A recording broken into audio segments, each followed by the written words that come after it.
Hey, y'all, Scott Horton here, and I'm so excited about commodity discs from commoditydiscs.com. They're 1-ounce silver pieces with a QR code engraved on the back side. Scan the code with your phone and get the instant spot price. Commodity discs are paving the way forward for the alternative currency community in America and around the world. The QR code Commodity Disc. Technology has now finally made a real free market silver currency viable. And anyone who donates $100 or more to the Scott Horton Show at scotthorton.org/donate gets one free. That's commoditydiscs.com.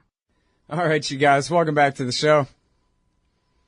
I'm Scott Horton. This is my show, The Scott Horton Show. Our first guest today is Mohammed Sahimi. He's a professor of chemical engineering and materials science at the NIOC chair in petroleum engineering at USC in L.A. I miss L.A. Good old L.A. Hey, he also writes for antiwar.com, original.antiwar.com/Sahimi. And oh no, now I'm realizing that I'm not prepared. Your own news website is ME News something. I'm going to get it wrong, Sahimi. Please tell me. Good morning, yes, Scott. It is Iran News and Middle East Report, IMEnews.com. IMEnews.com, right. Hey, welcome back. Good to have you back on the show. Great to talk to you again. Great article here for antiwar.com. I really urge everybody listening to take a read through this thing. We ran it yesterday there. You'll find it in Mohammed's archives there, original.antiwar.com/Sahimi. If nuclear negotiations with Iran fail, U.S. will be blamed. And it's a really good piece because, well, you got that right, the headline. But also just the substance, the way you take us through here and explain the issues, what all the issues were, what's been resolved, what's outstanding and why, and what can be done, and, which politics are trying to screw it up and everything else. It's a really great piece. I really hope everyone will take a look at it. And so let's start with, as you do in the article, Iran's concessions and the issues that were, and again, everyone understands, I hope in this audience, that the Iranian nuclear weapons program is just a giant fake red herring of an issue, but it's still the single largest outstanding issue between America and Iran, preventing an end of our Cold War. So it's very important that we get this resolved, even though they never were making nukes, and we all know that. But anyway, so we have all these supposed concerns. Mohammed, if you could please take us through the ones that, as you start with here, have already been resolved. Yes, there were several issues that have been resolved.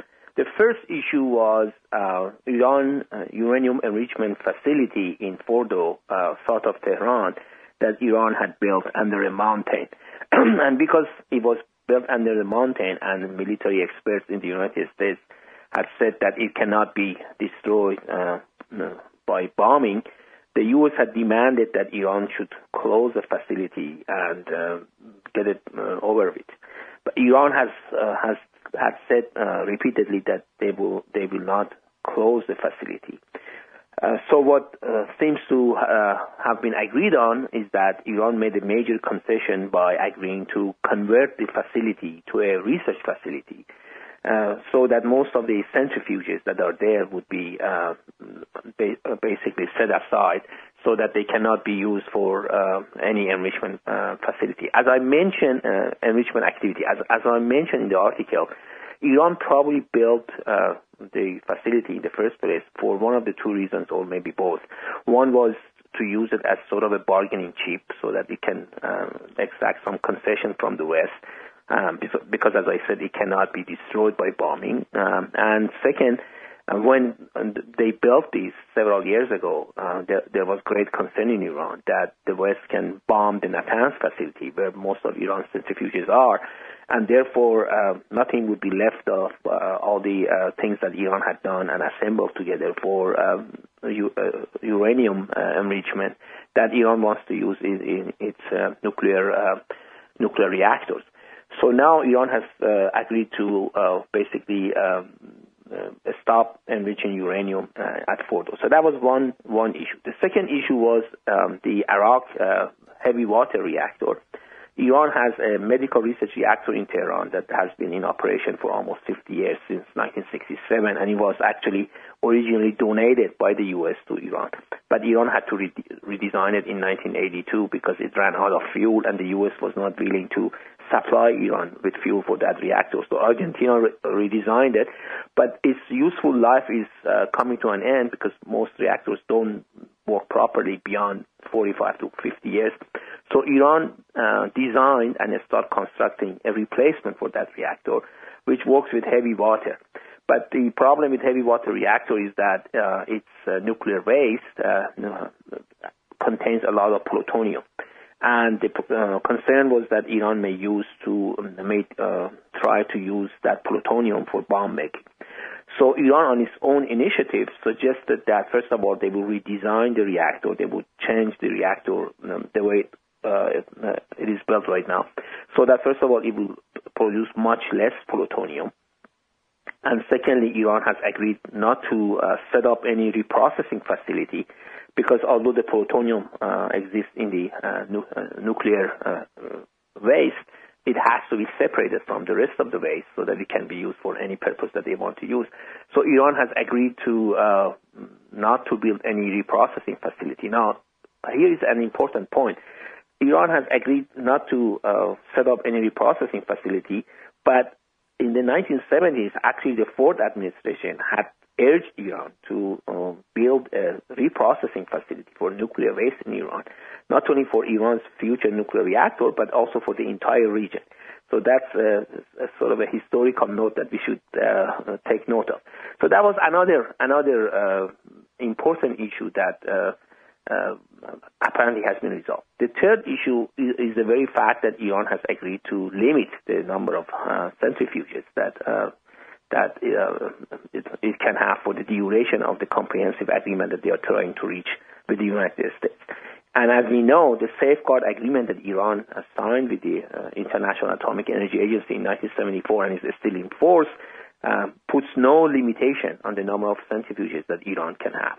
But because of the apparent concern by the West that Iran may use those centrifuges for anything other than a peaceful purpose, which I never believed that Iran had any intention of, Iran has agreed to limit its number of centrifuges for the duration of agreement. So many, the most important issues seem to have been resolved. Now, what remains is that, first of all, how many centrifuges Iran can have. Well, hold it right there for a second. Yes, I just want to go ahead and recap here real quick, make sure we got caught up here and understand. So their secondary enrichment facility that they built at Qom, the one that's basically bomb-proof, hidden under the mountain there, they've agreed to no longer enrich, especially not up to 20% anymore. That's not even on the table, hasn't been for a while. They're not even going to have an enrichment plant there at all now. It's just going to be a completely worry-free research facility. Then they're going to change the configuration of the Boucher reactor, and they're going to change the configuration of their other IR-40 reactor from which is at Iraq there. No, they won't reconfigure. They won't reconfigure the Boucher reactor because that's a light water reactor. Oh, that's already the light water reactor. Yeah, this is light water reactor, and its spent fuel is shipped to Russia. So now that was already the deal, though, wasn't it? Yes, that deal was already in place. So there is no concern about that. And the IR-40 in Iraq will be reconfigured. I see. So that it will produce less plutonium, and Iran will not reprocess the spent fuel, so that it cannot separate plutonium from it. And as you say, they would need a whole new facility in order to do that reprocessing, exactly. And they've pledged not to even build one.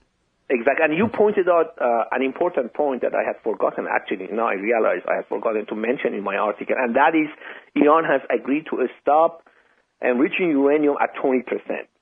Iran had already produced, enough 20% fuel for Tehran research reactor as long as it operates, so that by the time the IR-40, the reactor in Iraq, comes online, it will have enough fuel. So Iran has agreed to stop that. Again, this is not part of the safeguard agreement, but Iran has made a major concession here by agreeing to stop that enrichment. Right. Okay, now when we get back from this break, we'll talk about the rest of this manufactured controversy and how much of it can possibly be put to bed, and Mohammed Sahimi's betting odds, if I can get you to bet, Mohammed, what you think the chances are for a final deal here by the end of this month. It's the Scott Horton Show. Back in just a sec. Hey, y'all, Scott here. First, I want to take a second to thank all the show's listeners, sponsors, and supporters for helping make the show what it is. I literally couldn't do it without you. And now I want to tell you about the newest way to help support the show. Whenever you shop at Amazon.com, stop by ScottHorton.org first, and just click the Amazon logo on the right side of the page. That way, the show will get a kickback from Amazon's end of the sale. It won't cost you an extra cent. And it's not just books. Amazon.com sells just about everything in the world, except cars, I think. So whatever you need, they've got it. Just click the Amazon logo on the right side of the page at ScottHorton.org, or go to ScottHorton.org/Amazon. All right, y'all, welcome back to the show. I'm Scott Horton. This is my show, The Scott Horton Show. Talking with Mohammed Sahimi from USC and IMEnews.com. IMEnews.com. This piece is at antiwar.com, original.antiwar.com/Sahimi. And it ran yesterday on the page there. If nuclear negotiations with Iran fail, U.S. will be blamed by Mohammed Sahimi and by Scott Horton and by the other, I don't know, a few dozen people in America who understand this issue outside of those persecuting the horrible policy here, perpetrating it, implementing it. Okay, we covered what the Iranians have been willing to negotiate away so far. And then let me just catch the audience up here real quick, Mohammed, on the fact that Iran has been a member of the Non-Proliferation Treaty since it was invented and since back in the Shah's day, and they have what's called a safeguards agreement with the International Atomic Energy Agency, which is sort of like the International Nuclear ATF cops, and the agreement says that the IAEA can inspect Iran's nuclear facilities to make sure that they're not diverting nuclear material to any nefarious purpose. So their centrifuge enrichment program is perfectly legal as long as it's safeguarded, which it is, which it always has been. So what exactly is the controversy here, Mohammed? Well, the controversy is, one of the main issues is the so-called breakout time, which means that if Iran decides to leave NPT and expel IAEA inspectors from Iran and then rush to enrich enough highly enriched uranium for making a bomb, how long would it take to do it? The U.S. has demanded that the breakout time, the so-called breakout time, should be at least 1 year. Now, here is the controversy. The breakout time depends on a large number of factors. For example, how efficient your enrichment facility is and how fast it can produce highly enriched uranium, what type of centrifuges you use, and even if you succeed in all of these, do you have the technology and know-how to convert your nuclear device or crude nuclear bomb to some sort of a warhead that can be placed at the top of your missile so that if you want to deliver it somewhere, you can. Now, first of all, there is no evidence that Iran has such a know-how for miniaturizing the nuclear device into a warhead. And secondly, there is no evidence that Iran actually wants a nuclear bomb. And third, it all, as I said, it all goes back to what enrichment technology you have, how efficient it is, and what you want to do with it. Iran has said consistently that it wants to enrich uranium for its nuclear reactor, and in fact, they are signing an agreement with Russia to build 2 other nuclear reactors in Iran, and another one, not IR-40 that I mentioned, but another one is under construction in Iran, in southwest Iran. Therefore, in the next few years, Iran will have at least 4 nuclear reactors and needs fuel for it. But what has been basically talked about in Washington by people like David Albright and people like him is that Iran should limit the number of its centrifuges because they have based their theory for breakout time solely on the number of centrifuges. And in this argument that they have actually convinced some members of Congress, the pro-Israeli members of Congress, that Iran should not have a large number of centrifuges, if at all. Now, as I mentioned, and you also summarized it very nicely, all the concessions that Iran has made are actually the rights that it is entitled to under Nuclear Non-Proliferation Treaty and its safeguard agreements. So Iran has actually given up a lot of its legal rights for the duration of comprehensive agreement, and there is no evidence that Iran actually has any secret facilities or has any intention of making any nuclear bomb. And as you mentioned, this was basically manufactured crisis, the way Gary Porter put it, by pro-Israel and neocons in the United States. So that is one issue. The other issue is what they refer to as possible military dimension of Iran's nuclear program, which means that Iran may have had some activities in the past that could be related to the attempt to make a nuclear weapon. Now, the whole basis for this possible military dimension of Iran's nuclear program is supposedly a laptop that existed in Iran and contained a lot of documents about Iran's past activity and was stolen, brought out of Iran, given to Western intelligence agencies. And then the IAEA started pressing Iran to explain this. Now, here is the important point. Iran has said that if it is shown the documents and if it is shown to be authentic and not fake, it will explain everything. But the IAEA has refused to present Iran with any actual documents and has just said that, that's the evidence they have. It has been corroborated by other Western intelligence agencies and so on.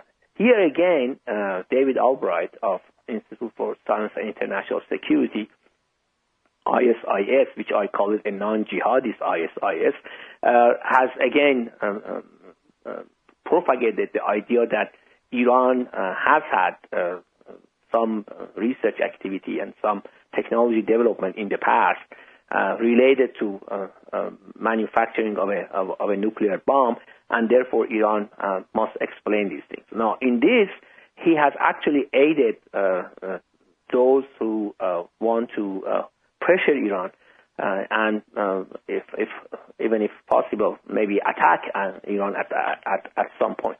One of the aspects of this possible military dimension is the allegation that Iran, back in early 2000, before 2003, made some experiments in a military facility in southeast Tehran, near Tehran, 40 kilometers southeast Tehran, in which they experimented with high explosives that are conventional high explosives, but they can be used for triggering a nuclear reaction, which will lead to a nuclear bomb. Now, these allegations belong, as I said, to many years ago. Back in 2004, Mohammad al-Baradei, who was Director General of IAEA at that time, demanded that Iran allow IAEA to visit this military facility, which is called Parchin, and to see for themselves whether any evidence there is. And let me also mention that these allegations were first brought up by John Bolton, Under Secretary of State for Proliferation and a non-Iran hawk and pro-Israel guy. Anyway, although Iran was not actually obligated to allow IAEA to visit Parchin, because Parchin is not a nuclear site, and but Iran was implementing the additional protocol of safeguard agreements, which means that Iran was obligated to allow IAEA, if it was enforced, if it was ratified. IAEA visited Parchin in 2005 twice, and both times its delegation of inspector was led by Ali Heinonen, who was Deputy Director General at that time for safeguards. And we know Heinonen has a very strong reputation for being anti-Iran. Mm-hmm. They visited Parchin twice, and they didn't find any evidence. And as I mentioned in the article, at that time, the Iranian press reported that Ali Heinonen had told Iranian officials that the Parchin case has joined history. And in other words, there was no evidence, the case is closed and finished. Well, but now, haven't they decided now that they're going to go ahead and drop this as the so-called possible military dimensions as one of the sticking points, and probably because it's such obvious debunked nonsense? I mean, even Robert Kelly, the IAEA inspector himself, has completely debunked this whole thing. Well, when Yukio Amano became Director General of IAEA on December 1st, 2009, he decided that he wants to revive the issue because he claims that what the evidence that they originally had, which Ali Heinonen had talked about it in February of 2008 in a meeting of Board of Governors of IAEA, has now been corroborated by other evidence that they have gathered from other sources, but he doesn't mention what these sources are and what this evidence is. So he revived it, and he refuses to set aside their story. As you said, it's fake, but they persist in pushing this issue. And again, particularly regarding Parchin, David Albright did a great disservice. Back in 2004, his institute issued report after report after report that something is going on in Parchin, and Iran must allow the IAEA to visit Parchin. When the two visits took place, no evidence was found. The man never retracted anything. He never apologized for anything. And now that the Parchin issue has been revived again, he has been issuing again one after another report claiming that something is going on here. And just a few weeks ago, when there was apparently an explosion in the military side, he again tried to somehow link it to the allegation about experiments with high explosive, and has issued reports about it, satellite images about it, and so on and so forth. So this is basically the breakout time, which I mentioned, is a sticking point apparently related to the number of centrifuges that Iran can have. Now, the latest report that was broken first by Garrett Porter last week, but I had read it in the Iranian press, is that the two sides are discussing a way out of this impasse by Iran agreeing to ship its enriched uranium to Russia for conversion to fuel rods and fuel plates, even though Iran has the technology and know-how in Iran to do this and has been doing this. But Iran has agreed to ship it out. Apparently, they are discussing it. Iran has not formally agreed to it, to ship it out to Russia to be converted to fuel rods and fuel plates, so that at any given time, Iran's stockpile of enriched uranium in Iran would be low enough that cannot be used for making a nuclear bomb. If that agreement is actually reached, then basically the problem, most of the problems are solved. The only remaining issue would be what would be the duration of the comprehensive agreement. Iran has said that it's willing to go with a 7-year agreement, but the U.S. has said that they want an agreement whose duration has 2 digits, which means at least 10 years. Iran has said 7 years because for the next 7 years, Iran will receive fuel for its Bushehr reactor from Russia, but wants to be in a position after 7 years so that it can start producing large-scale amount of enriched uranium for Bushehr reactor. So that's another issue. And finally, the remaining issue is how would the economic sanctions that the U.S. has imposed on Iran be lifted? Obviously, the Obama administration cannot cancel most of these economic sanctions because they were approved by Congress, and they require approval by Congress also to be canceled. But the Obama administration has said that it will suspend the economic sanctions, and apparently Iranians have said that as long as they are suspended, it is good enough for them, because they believe that once they are suspended and once Iran demonstrates that it is really implementing its part of the bargain, then the sanctions will collapse, no matter, regardless of whether the Congress will approve its cancellation or not. So that's where we stand right now. All right, well, I don't know. Let me ask you this. It's, I guess, a little bit more to the speculative part of this, but it seems like, and I know the electoral politics of today's elections probably play into it and what happens with if the Republicans take the Senate and this and that, but I wonder if you think that the fact that Obama is finally, I mean, after screwing around his whole administration long, finally, beginning a year ago, he seemed to really try to get this thing together and tell Kerry, no, really, I mean it, go ahead and start working on a deal here. It seems like he means to see it through. And, of course, he's the president, he can bomb any country he wants, he can do whatever he wants, right? So it seems like if he really wants a nuclear deal, then he can have a nuclear deal too, right? And so I just wonder, I guess maybe that obviously is an oversimplification a little bit, and there's still an Israel lobby on the Hill and all that kind of thing. But I just wonder whether you think that, have you seen indications to make you confident that the president really means to see this through and figure out a way to do it? Clearly the Iranians are willing to bend over backwards to make this deal. But what about the American president? I think, in my view, the president does want a nuclear agreement with Iran.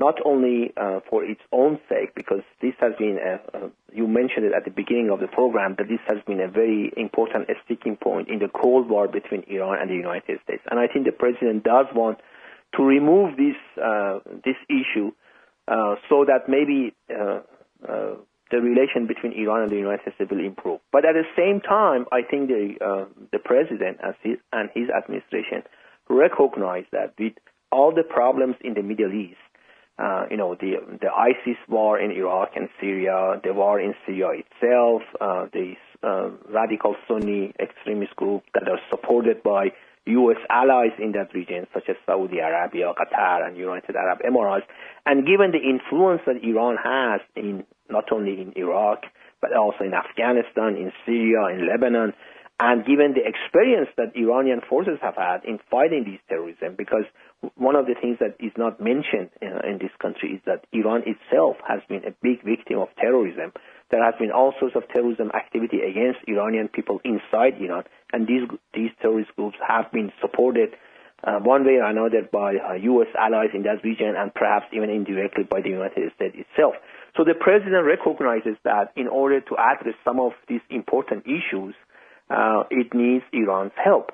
And Iranians have made it clear that if the nuclear issue is resolved to satisfaction of both sides, so that Iran preserves its right to enriching uranium and nuclear technology, then Iran will be willing to help the Obama administration and the West to address some of these very important issues, bloody issues in the Middle East. And we have to remember that, again, this is not mentioned very often in this country. Back in 2003, the Khatami administration, the former reformist Iranian president, had put on the table a comprehensive proposal by which Iran would limit its nuclear program for a long time, and would also help the United States to resolve some of these issues in the Middle East, such as Palestine, Israeli issues, Hezbollah in Lebanon, Hamas, and so on. But the Bush administration at that time was basically drunk of its so-called victory in Iraq and rejected it out of hand. So now that is being revived again, because now the situation is much worse than it was back in 2003. And Iran is, in fact, in a much more powerful position regarding all the things that are happening in the Middle East. So in my view, the president does want to reach an agreement with Iran and resolve this and basically remove it from the agenda. Now, whether in this effort he will be hindered by Congress and pro-Israel lobby, I'm sure they will do their best. But whether that would actually stop the agreement, that remains to be seen. All right. Well, we got to stop right there. We're right up against the limit here. But thank you so much for your time, Mohammed. It's great to have you back on. Thank you, Scott. I really appreciate it. All right, so that's the great Mohammed Sahimi, professor of chemical engineering and materials science at USC. Original.antiwar.com/Sahimi. Hey, y'all, Scott Horton here for WallStreetWindow.com. Mike Swanson knows his stuff. He made a killing running his own hedge fund and always gets out of the stock market before the government-generated bubbles pop. Which is, by the way, what he's doing right now, selling all his stocks and betting on gold and commodities. Sign up at wallstreetwindow.com and get real-time updates from Mike on all his market moves. It's hard to know how to protect your savings and earn a good return in an economy like this. Mike Swanson can help. Follow along on paper and see for yourself. wallstreetwindow.com. Hey, y'all, Scott Horton here. I want to tell you about this great new book, Livin' La Vida Barocca, American Culture in an Age of Imperial Orthodoxies by Thomas Harrington. While he comes from the left, Harrington has little time for much of what is passed off under that label today. Like us libertarians, he puts peace and freedom first. The book's got great essays on American fascism, empire, the Israeli occupation, the left and Obama, liberalism in the state, and some interesting lessons from the history of imperial Spain. Livin' La Vida Barocca by Thomas Harrington. Check it out at scotthorton.org/books or scotthorton.org/Amazon. Oh, John Kerry's Mideast peace talks have gone nowhere. Hey, y'all, Scott Horton here for the Council for the National Interest at councilforthenationalinterest.org. U.S. military and financial support for Israel's permanent occupations of the West Bank and Gaza Strip is immoral, and it threatens national security by helping generate terrorist attacks against our country. And face it, it's bad for Israel, too. Without our unlimited support, they would have much more incentive to reach a lasting peace with their neighbors. It's past time for us to make our government stop making matters worse. Help support CNI at councilforthenationalinterest.org. Hey, Scott Horton here to tell you about this great new book by Michael Swanson, The War State. In The War State, Swanson examines how Presidents Truman, Eisenhower, and Kennedy both expanded and fought to limit the rise of the new national security state after World War II. If this nation is ever to live up to its creed of liberty and prosperity for everyone, we are going to have to abolish the empire. Know your enemy. Get The War State by Michael Swanson. It's available at your local bookstore or at Amazon.com in Kindle or in paperback. Just click the book in the right margin at scotthorton.org or thewarstate.com.